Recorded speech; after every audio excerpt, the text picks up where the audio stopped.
munaasabadan ayaa ujeedkeedu ahayd soo dhaweynta taliyaha cusub ee ciidanka xoogga dalka General Odawaye Yuusuf Raage iyo sagootinta taliyihii hore ee ciidamada xoogga dalka Sarreeyagaas Daahir Aadan Cilmi Naqarshe.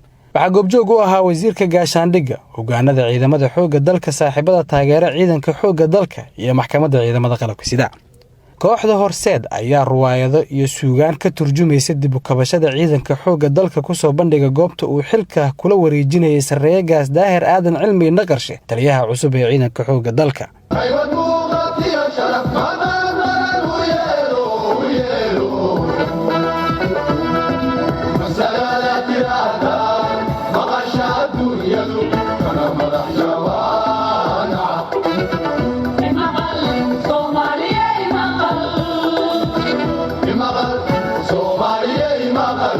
taliyihii hore ee ciidanka xoogga dalka Soomaaliyeed ayaa u sheegay ka qaybgalayaasha munaasabadan inuu ku faraxsan yahay in xilka uu kala wareegayo mid ka mid ah saraakiishii horseeday guulaha isdaba joogga ah oo ay ciidamada xoogga dalka dhawaan ka gaareen maleeshiyada argagixisada ah.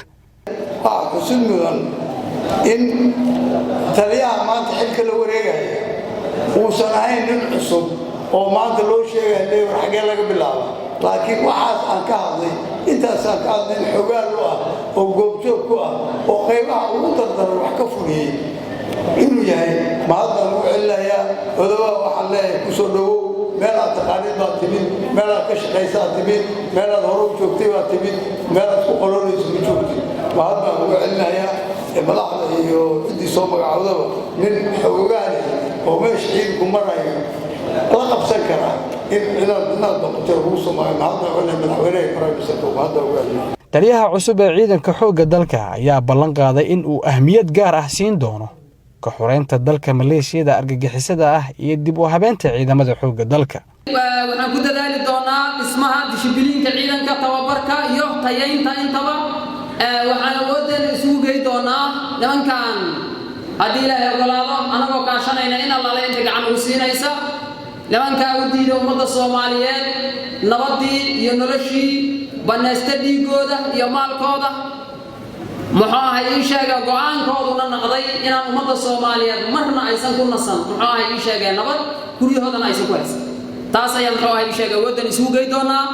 laakiin waxaan guri jaweynahay insha Allahu tacaala haddii aan isku daro ama aan isku darsanno awoodda dhalinyarada iyo aqoonta iyo waaya aragnimada dadkii ciidanka xoogga dalka Soomaaliyeed muddo dheer ku soo dhex jiray, labada haddaan isku darsanno waxaan isleeyahay ciidanka xoogga dalka Soomaaliyeed waxaa laga dareemi doonaa isbeddel degdeg ah.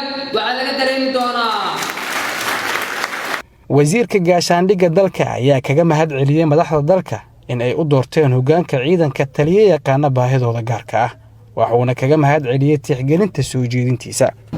waxaan rabaa inaan u mahadceliyo madaxweynaha Jamhuuriyadda Federaalka Soomaaliyeed iyo ra'iisul wasaarahaba oo gartay maanta qof ciidanka yaqaana, qof fildiga ugu dambeeya ka shaqaynayay, oo askariga maanta furunta ku jira yaqaana baahidiisa, oo askariga maanta tababarka ku maqan og, oo askariga u baahan maanta meelaha dulduleelada ay jiraan la socdo inay u magacaabaan taliyaha ciidanka xoogga dalka Soomaaliyeed. aad iyo aad ayaan ugu mahadcelinayaa. oo weliba saaxiibkeena nala shaqeynaya oo tiimkeena ahaa in mar kale taliyaha laga dhigo. runtii aad iyo aad ayaan ugu mahadcelinayaa.